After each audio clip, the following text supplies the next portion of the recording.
কাল সারা রাত বৃষ্টি হয়েছে আর সকালেও পর্যন্ত প্রায় 12টা সাড়ে 12টা পর্যন্ত টানা বৃষ্টি হয়ে গেছে। তো এই বৃষ্টির ওয়েদারে খিচুড়ি কার না ভালো লাগে বলো? আর আমার কাছে বৃষ্টির ওয়েদার লাগে না, আমার এমনিই খিচুড়ি ভালো লাগে। খিচুড়ি আমার খুবই প্রিয়। তার জন্য সকালে ব্রেকফাস্টে আজকে খিচুড়ি বানিয়ে নিলাম।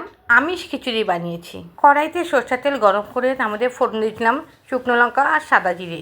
তারপরে পেঁয়াজ, রসুন, লঙ্কা এগুলোকে দিয়ে ভালো করে কষিয়ে নিয়ে তারপরে আলু আর কোয়াশটাকে দিয়ে ভালো করে ভেজে নিয়েছি। তারপরে কিছু গুঁড়ো মশলা অ্যাড করেছি, যেমন ধনে গুঁড়ো, জিরে গুঁড়ো, লঙ্কা গুঁড়ো আর হলুদ গুঁড়ো। মশলাটাকে ভালো করে কষিয়ে নিয়ে তার মধ্যে নুন দিয়েছি।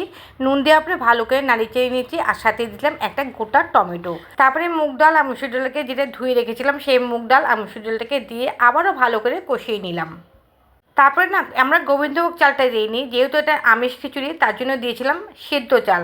মানে ঘরে যে চালটা নর্মালি ডেইলি খাওয়া হয় সেই চালটাই ধুয়ে ভালো করে ওর মধ্যে দিয়ে দিয়েছি।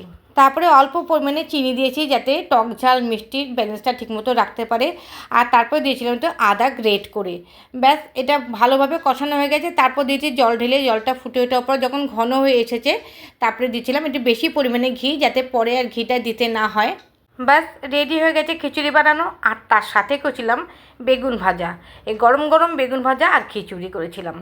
এরকম বৃষ্টির রোদে গরম গরম খিচুড়ি আর সাথে বেগুন ভাজা আর তার সাথে যদি পাঁপড় থাকে তাহলে তো কোনো কথাই নেই। যাই হোক, কার কার ভালো লাগে এরকম বৃষ্টির দিনে খিচুড়ি আর বেগুন ভাজা? ঝটপট করে কমেন্ট করো আমাকে। ভিডিওটি ভালো লাগলে লাইক, শেয়ার, কমেন্ট, সাবস্ক্রাইব। দেখা হচ্ছে নেক্সট ভিডিওতে।